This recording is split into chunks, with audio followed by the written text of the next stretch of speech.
26 de julho, estamos nos aproximando aí da data fatal, 1º de agosto, quando começa a vigorar. Vou botar assim, as sanções que o Império impõe sobre o Brasil. E não é sobre o Brasil, é sobre o mundo. Todos mais ou menos sabemos o que está por trás desse negócio. Evidentemente que a família Bozo, especialmente o Bananinha, o fritador de hambúrguer do Maine, o ex-quase futuro embaixador do Brasil nos Estados Unidos da América, tem seu protagonismo, não temos dúvidas sobre isso. O cara é tão... é um ser esquizoide que ele consegue brigar, inclusive, com a turma dele. E está fazendo um estrago muito grande, muito grande. Mas o que eu quero chamar a atenção, e nós precisamos ter isso muito presente, esse movimento que os Estados Unidos faz,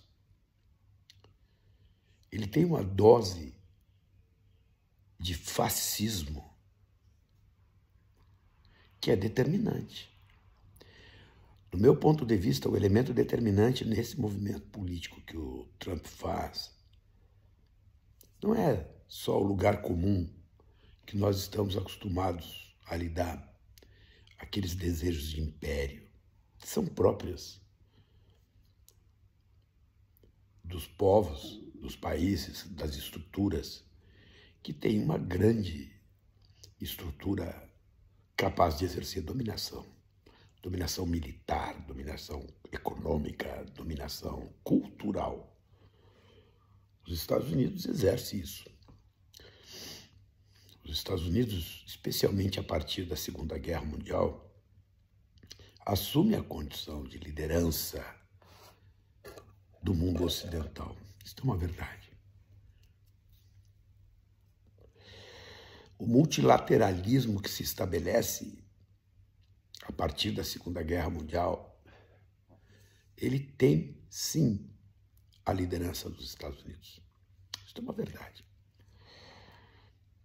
E isso acontece por conta de um arranjo geopolítico que foi se montando num espaço de Guerra Fria, num espaço de bipolaridade entre Estados Unidos e União Soviética.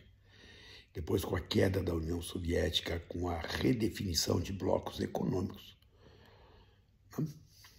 com a criação da União Europeia, com a criação da moeda única da União Europeia, do Banco Central Único da União Europeia.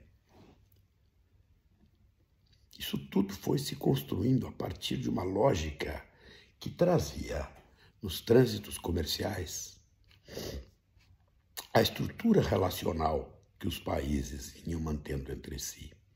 Ali se estruturavam determinadas instituições capazes de produzir essa mediação. Banco Mundial, Fundo Monetário Internacional, Organização Mundial do Comércio, ONU, com a sua estrutura política que hoje já está absolutamente anacrônica, né? Com aquele Conselho de Segurança, os poderes de veto, tudo isso veio sendo construído muito a partir desta liderança que os Estados Unidos desenvolveu. A relação interna, a relação de poder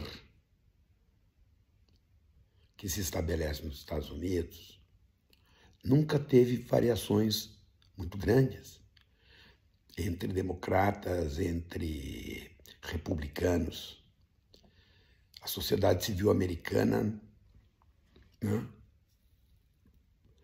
sempre foi capaz de gerar equilíbrios políticos internos, sempre. Donald Trump vem na primeira vez e já começa a demonstrar que existiam possibilidades, sim, existia, de por dentro trazer um elemento que sempre esteve presente na sociedade americana, decorrente da sua formação cultural, tradicional, religiosa, né? A sociedade americana é fundamentalmente protestante, batista. Começa a trazer elementos que são elementos de ruptura dessa estabilização social. Este tensionamento, que começou no primeiro mandato do Trump, no segundo mandato, ele adquire uma potência gigantesca que é desconstitutiva. E isso ele prepara no primeiro mandato, já, por exemplo, e especialmente quando ele compõe uma Suprema Corte favorável a eles. Porque eu sempre disse, no meu primeiro livro, o chamado O Devido Processo e o Direito Devido, eu já digo isso, a democracia nasce no Estado moderno a partir da instituição do Poder Judiciário. O Poder Judiciário é o elemento central da democracia moderna. Moderno que eu digo ali dos 1800 para frente. Por quê? Porque o Poder Judiciário é aquele que tem a capacidade de agir contramajoritariamente. A democracia, o Estado democrático de direito sobrevive de judiciário, mas eu não tenho dúvida que este sistema, este modo de fazer política institucional faliu, e faliu feio.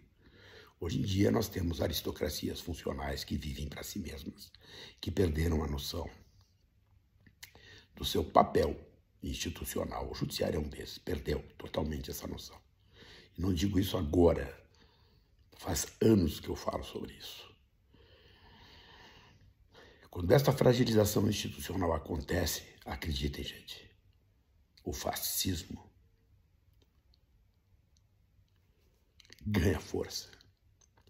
Porque o fascismo ele é um movimento de captura do Estado.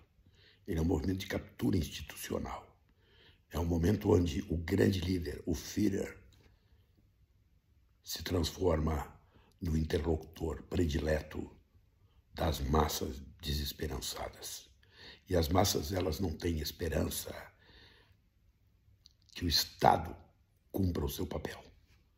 Que o Estado entregue para a cidadania aquilo que ele, Estado, tem como elemento fundamental da sua Constituição, ou seja, cuidar das relações dos seus cidadãos.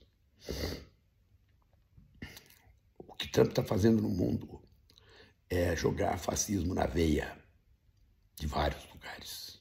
Há uma extrema-direita estabelecida no mundo, onde, pelo poderio econômico, os Estados Unidos, com o Trump da segunda volta, tem a capacidade de potencializar. Notem, todo o discurso fascista, todo o discurso da extrema-direita atual tem um elemento central: o ataque aos sistemas judiciais.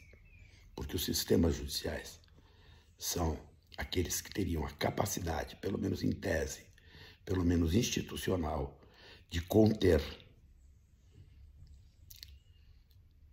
estes fascistas, as pautas fascistas. Só o judiciário teria essa possibilidade. Então observem os movimentos de Netanyahu em Israel contra a Suprema Corte, na Turquia, na Polônia, aqui no Brasil, nos Estados Unidos. Onde houver, olha o discurso em Portugal, na Holanda, na Áustria, toda a extrema-direita tem um discurso só: o ataque ao sistema judicial.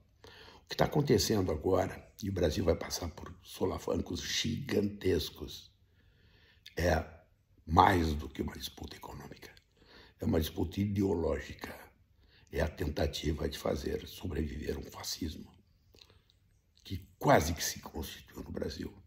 Porque Bozo fez o que fez, e não esqueçam, ainda assim teve quase a metade dos votos dos brasileiros. Que saibamos colher as lições que este processo nos entrega. Vamos nessa.